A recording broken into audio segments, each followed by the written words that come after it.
हर हर महादेव। जय श्री गुरु, जय गणपति भगवान।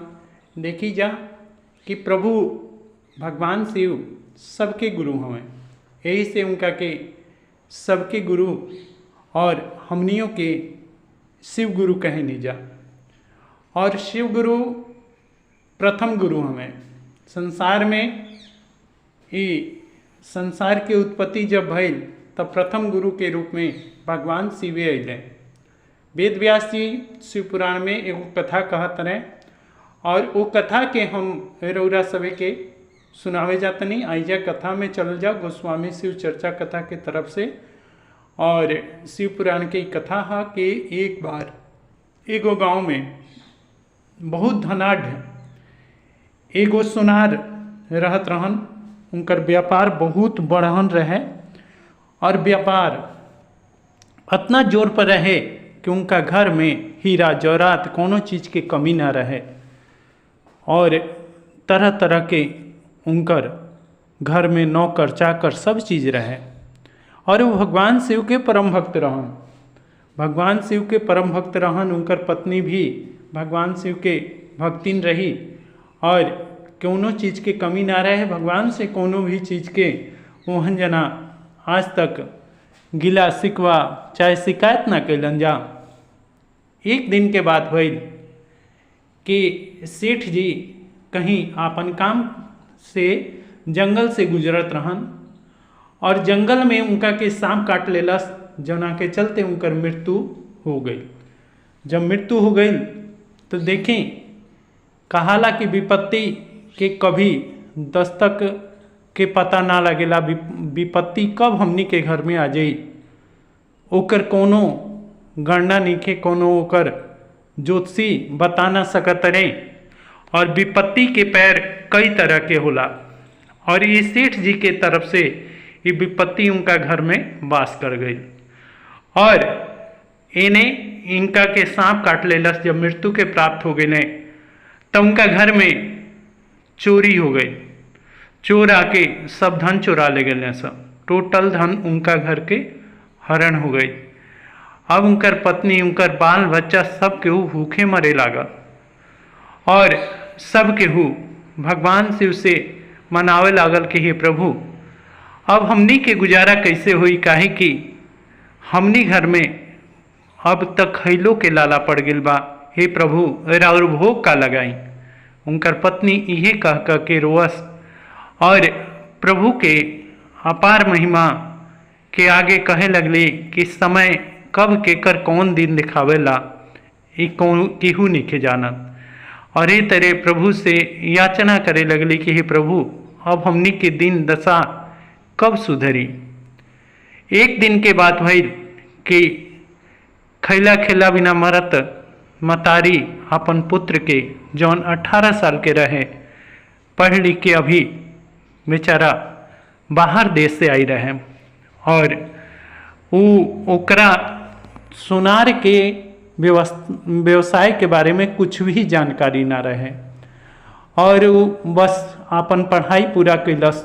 बस पढ़ाई के कीमत जानत रहे, यानी ज्ञान के कीमत जानत रहे, बाकी उहो परिपूर्ण ना रहे। काहे कि जे केहू ओकर जीवन से व्यवस्था चलल आवत, यानी दादा परदादा जे केहू भी कौनो व्यवसाय करता तो जरूर से जरूर आपन लइका फैका के भी सिखावे के चाही ताकि वो व्यवसाय में हाथ बढ़ाओ। और ये सुनार बेचारू यह चले कि हमार बेटा खूब पढ़ लिख के बढ़िया आदमी बनो और ये व्यवसाय में का रखल बा।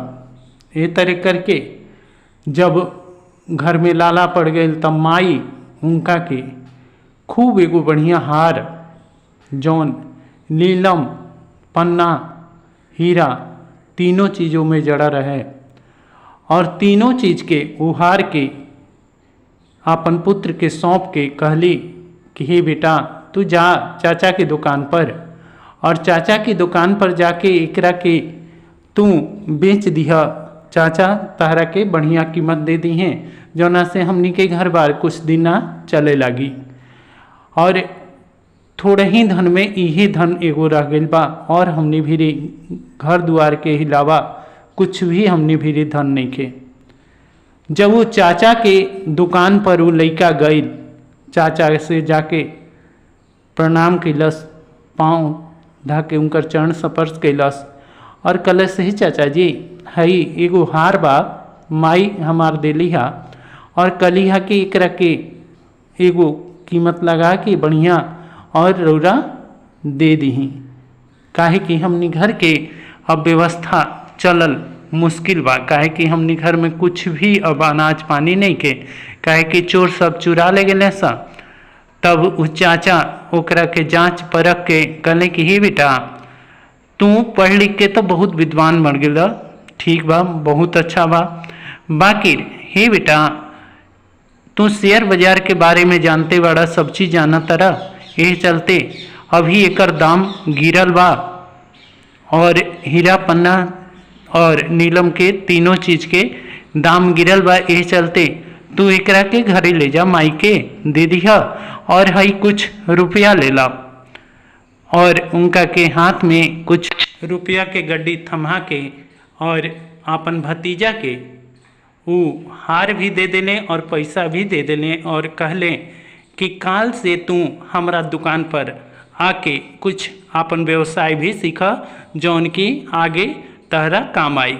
और ये तरीकर के वो लड़का पैसा लेके घरे चल गई और हार भी लेके घरे चल गई और दूसरा दिन से अपन मतारी से पूछ के और वो लड़का जाके अपन चाचा के दुकान पर रहे लागल और दुकान पर उनकर चाचा बहुत बढ़िया आदमी रहन और उनका के पूरा व्यवसाय समझा दिले, हीरा जौरात पन्ना जो भी चीज़ रहे उस सब के परखे के उनका के बुद्धि देले, ज्ञान देले।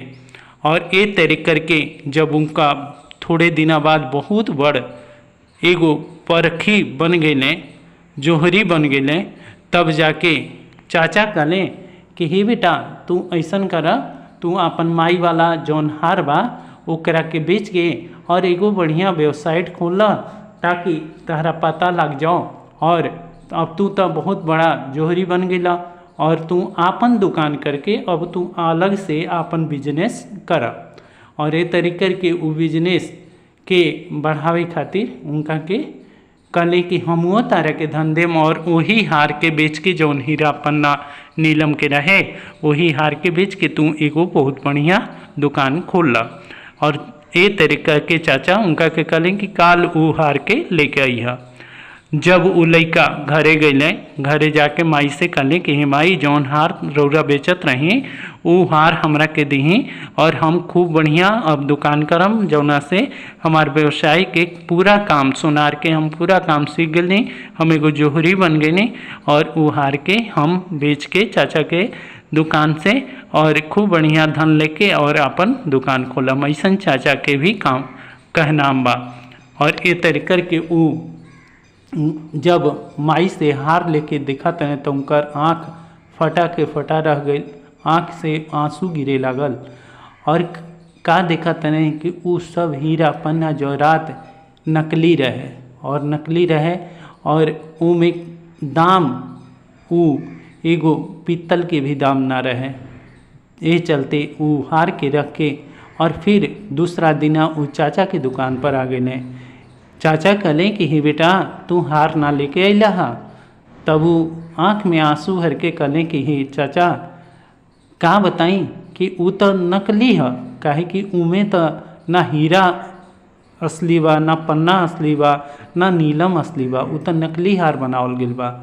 तब कहले कि हे बेटा हम तारा के यही बात के समझावे खातिर तारा के इतना बड़ जोहरी बनौनी है, तारा के व्यवसाय सिखौनी है।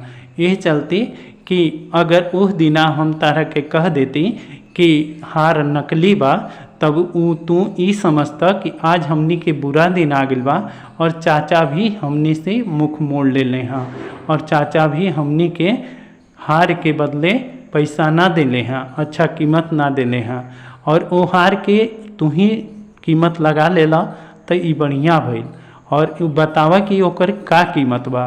तब वो कहले कि हे चाचा जितना तू पैसा देले रहा ओकरा के 10 गुना कम में भी यानी कि तू उस दिन हमरा के 50,000 दिले रहा, बाकी वो हार की कीमत 500 भी ना रहे।